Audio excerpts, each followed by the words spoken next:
Recently, I was asked to counsel and give a message to a young guy who happens to be undergoing a depression because issue ng puso. Kinalasan siya ng girlfriend niya. It was difficult to accept and really hard. He started na magkulong sa bahay, ayaw nang kumain, ayaw nang kausapin ng pamilya. And he's even sending pictures like with nylon hanging on dun sa kanilang ceiling o yung kutsilyo. And the family is really concerned. That's why they asked my help. Simple lang sinasabi ko sa mensahe, but really it's hard to encourage people like this in times of depression. Simple lang sabi ko, you see, you need to understand that there is a better day for you and future for you. God has a purpose while He allowed you to suffer on this. Because one thing I know, meron siyang magandang hinahanda para sa iyo. Maybe mas maganda kaysa sa meron ka ngayon. I don't know. Pero one thing I believe, God has a purpose at mas mainam yung purpose ng Lord. Mas maganda. God is not unjust. When you go through this suffering and these trials, there is a better things in store for you na inilalaan niya. Kaya nga, even lalo na sa mga dinaranas natin masasakit sa buhay, mga kapatid, huwag niyong sayangin. May purpose ang Lord dyan. Meron siyang nais gawin. Hindi dapat masayang sapagkat yung masasakit na sitwasyon ng buhay natin, there's a saying, God never allows pain without a purpose. Hindi sa dista ang Lord para paranasin kanya ng hirap lamang. Meron siyang purpose sa bagay na yan. Meron siyang mas maganda na alam ko that we're going to cherish if we're going to experience it and see it after our trial. Kaya nga, sometimes, kinakailangan natin baguhin yung laman ng puso natin, tanggapin yung plano ng Diyos. We need to move on. We need to move on. Otherwise, we cannot go out from that situation unless we learn what God is telling us through that trial. You know why? Because many times,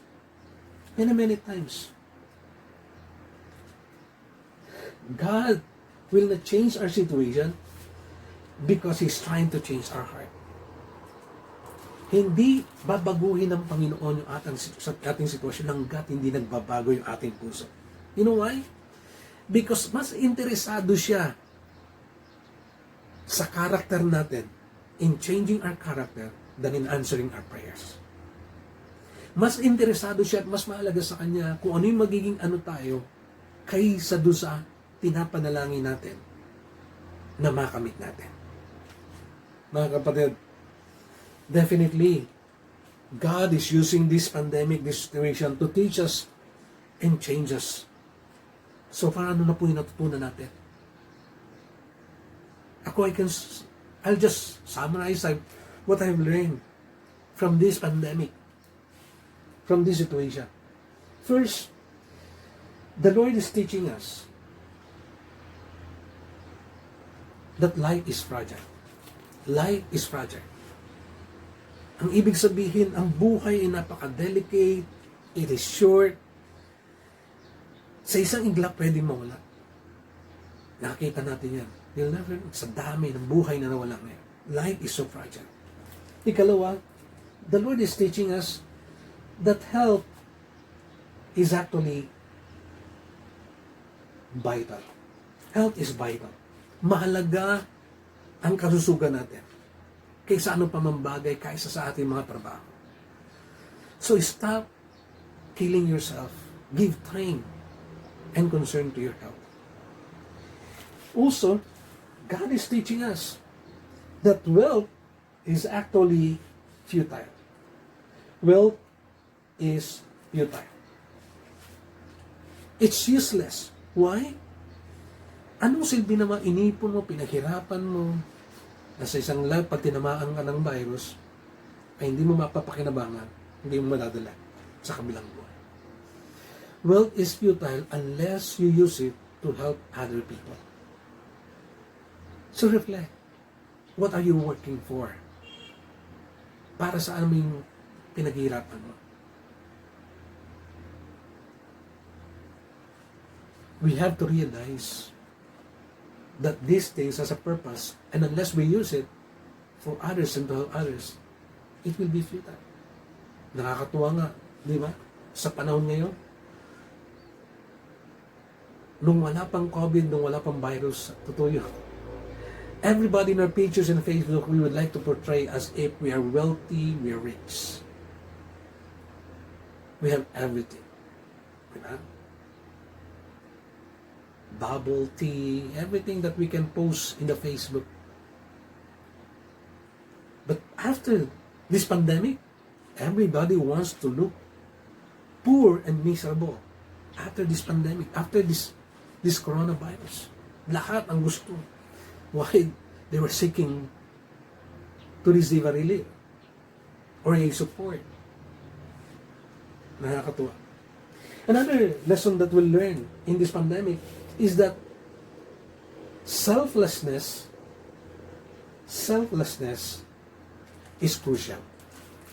Yung hindi pagiging makasarili ay napakalaga sa ating paitungo sa ibang tao. Why? Because people who are so selfish without revealing their true situation, their history, led to the death of many. Marami sa ating mga doktor, in fact, sabi ng UK, that 20% of our medical forces all over the world were casualties of this pandemic, of this coronavirus. Why? Many of them happens to attend to a person who did not reveal their true situation and history. That's why they get infected. A simple and honest admission of your situation, we need to be selfless. That's why we need to be disciplined. Yung konting bahing, konting kawalan ng disiplina may mean life for others, mga kapatid. That's why selflessness is crucial. But the best and the greatest lesson that we should learn during this pandemic is that we human beings or men are actually inadequate. Man is inadequate, meaning we are limited. Without God, we are nothing. We need God. We need God. Kailangan natin ng Diyos. Sa sitwasyon ngayon, pinapakita lang ng Panginoon that apart from Him, we can do nothing. At totoo naman, it is during the most difficult time of our lives, in a huge problem or situation that is beyond our control, that we run to God and humbly admits our helplessness and hopelessness. Kaya nga, this pandemic is telling us, you need God. You need to run to God. He is your only protection. He is your only hope in this situation. And this can be done through prayer, through asking from God. Because prayer is an act of dependence on God. Sometimes we have to come to that point. And even as Christians, we need to be honest and to admit that we are helpless without God. Even one of the greatest evangelists who lived in this earth came to this point sa kanyang buhay, and he honestly admit that Christian life is not a constant high. I had my moments of discouragement. I had to go to God with tears in my eyes and say, "Oh God, help me." May mga panahon sa kanyang buhay kahit siya isa sa pinakamagaling na evangelist sa ibabaw ng mundo, dumarating sa punto ng buhay niya na kung saan kailangan ng Diyos, kailangan niya ng Diyos, and he's helpless without Him. Mga kapatid, we are helpless and hopeless without God. That's why we need to pray, because only through prayer that we can ask God, who can empower us to go out or come out from this pandemic victoriously. Kailangan natin ng Diyos. Kailangan natin manalangin sa ating Diyos. sapagkat yun lang ang paraan para magtagumpay tayo sa pandemic na ito. Because there's a saying again, he who kneels before God can stand before anything or anyone. Siya na lumuluhod sa Diyos ay kayang tumayo laban sa sino man at sa ano paman na banta sa buhay. Mga kapatid, God wants us to be prolific in times of this pandemic. That can only happen if we are empowered through prayers.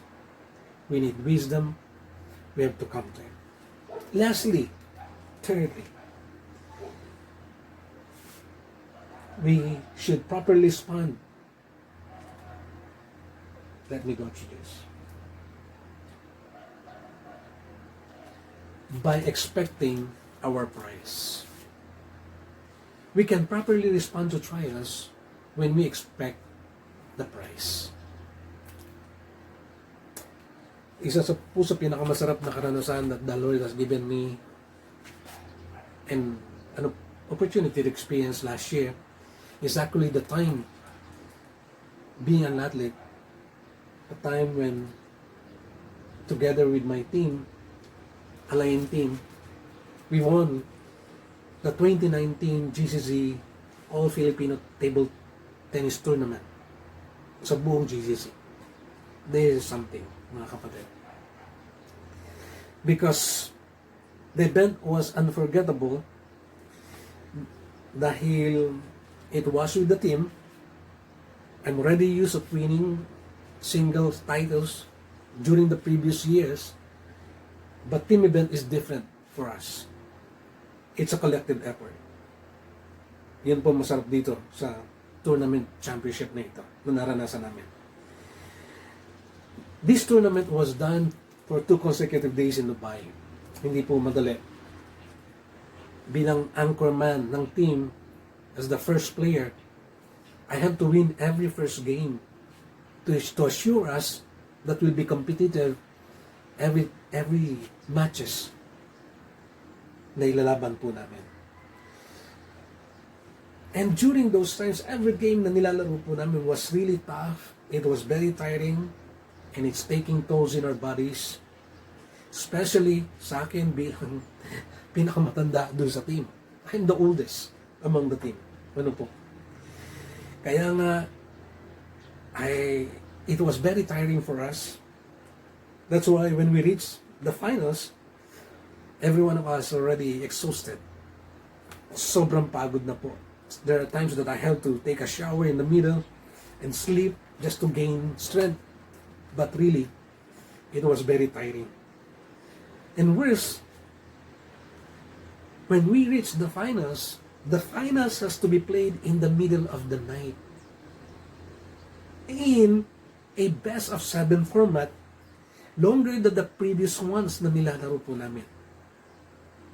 We play the game where almost every point has to be won fiercely in a long rally, ending every set with an extended point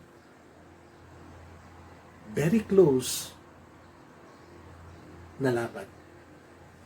With an overwhelming pressures, and every game, at that final game is nerve-wracking because everybody was cheering and shouting.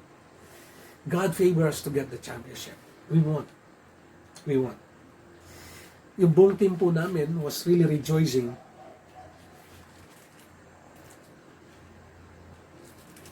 When we received the award, hindi na malaman kung paano kami yung kagalakan sa puso namin.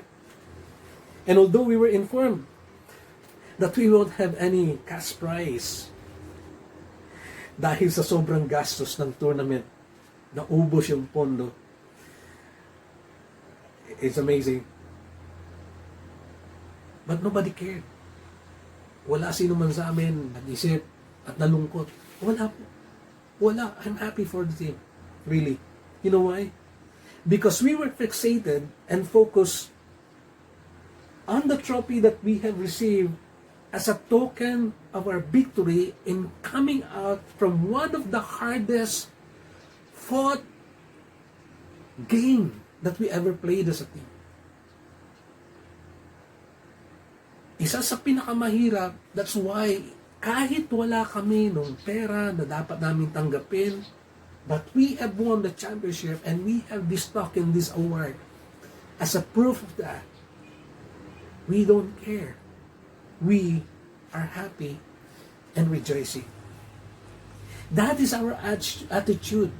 And if that is the joy of an athlete for an earthly prize, how much more should we be for a heavenly prize that awaits us?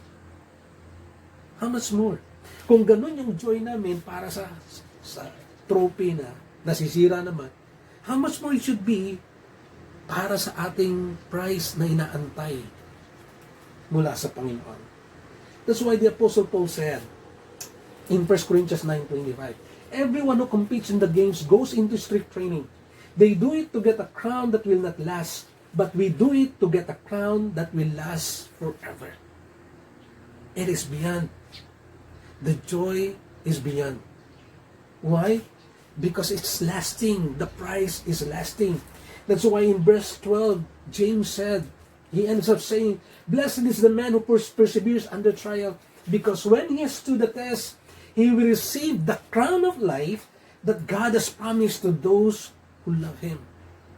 Mga kapatid, everyone who passes the test and the trials that this world will give us will receive the crown of life. So let me tell you, when you are in trial or testing, expect your prize. Expect your prize. Let me end. Again, itong pinagdadaanan po natin is napakalaking pagsubok para sa lahat. Some of us are struggling to find a means to provide for family on the table. Some of us are uncertain kung meron ba tayong trabaho na babalikan pagkatapos nito. Some of us are trying to figure out how we're going to live our lives after this.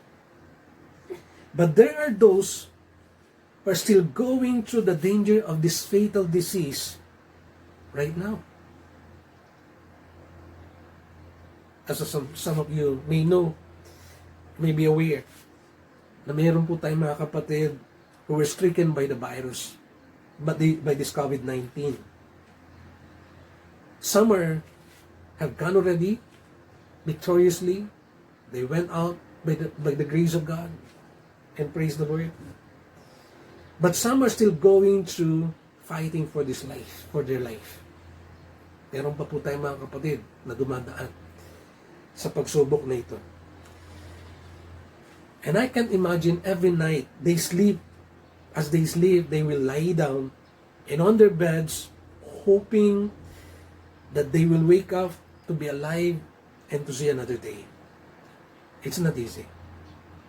Because every minute, every second, every hour of the day, they have to endure the situation, especially when it is a prolonged one. That's why my family and I had the burden to pray sa mga kapatid natin who were stricken by this virus. And day and night, in one occasion, He impressed in my heart, God impressed in my heart that He's doing something in the lives ng mga kapatiran natin who's suffering from this. He has a purpose for all these things. They just need to persevere in order to come out victoriously. In fact, the verse that the Lord has given me, that I even shared to us, is that verse that He has given to Job, when he said, "But He knows the way that I take. When He has tested me, I will come forth as gold." Mga kapatid, dumadaan man tayo sa pagsubok, ang mga kapatid na ito maaring naghihirap. But when they persevere and by the grace of God, they will come out victoriously, just like Job, tested, just like gold, pure. And this is God's desire for each one of us as we go through these trials. He wants to develop our spiritual maturity by having a proper response in this adversity. Mga kapatid, God wants us to be prolific and not pathetic in this time of pandemic. Let's embrace the process. Let's be empowered through prayer. Let's expect our prize. God bless you all.